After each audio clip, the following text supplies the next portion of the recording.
Hello. Today is the first day of Lent, and as I got up this morning, I put on my cross, my Celtic cross that was given to me by a dear friend and made on the island of Iona. It's a very special piece to me that I wear throughout Lent every year to remind myself to identify with Jesus, to identify with the way that he walked this earth and the struggles that he went through, and to remind me of my own humanity that is shared with Jesus. Lent is a complex season, I think, for many of us. Some of us didn't grow up with knowing what it was. Like myself, I never even knew what Lent was probably until I was in my 20s. But others grew up with Lent and an idea that during this season we're to deny ourselves or to feel terrible about who we are and what we've done. I've been through that during the season, but as time has gone on, I think I've developed a really different way of approaching it than maybe what we've traditionally been taught. As our speaker on the women's retreat this weekend said, Mary Ann Borg, she said, Lent and Ash Wednesday today are what happen when we drop our masks.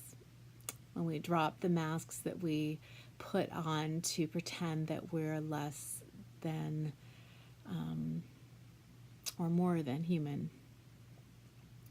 The things that we do to try to compensate, the things we do to steel ourselves, the things we do to hide our true selves from others and from ourselves. Instead, Lent is this invitation to drop all of those things and to tell the truth about our humanity. And in fact, that's why in Lent, you're always invited to give something up or take something on, something that will help you be in that tension with your own humanness.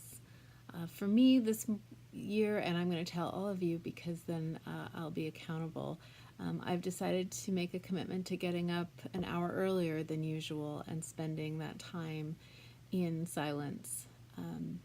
Because one of the ways that I feel most human is in my struggle to get out of bed in the morning. I'm not a morning person. So this Lent, I'm committing to facing that humanity every morning by getting up early and spending that extra time in silence and reading and quiet. So I don't know what it may be for you. Maybe not living with coffee makes you really deal with your humanity. Maybe it's not grabbing that piece of chocolate. Maybe it's stepping off of social media for a few weeks.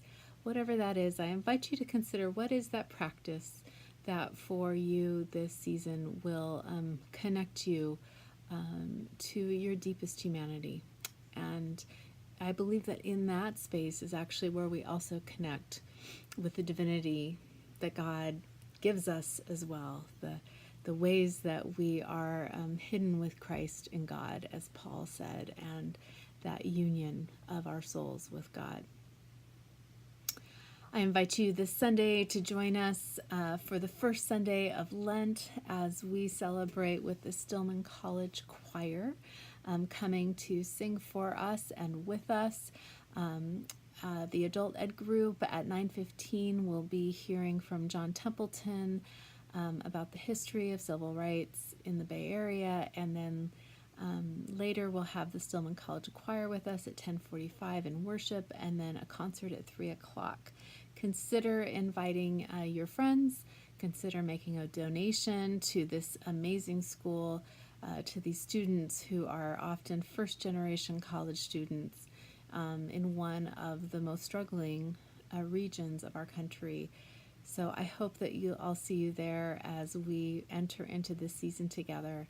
And tonight, please come for a short service at 7 o'clock. We'll be putting ashes on our forehead and reminding ourselves that we are just dust, and also reminding ourselves that God meets us in that place.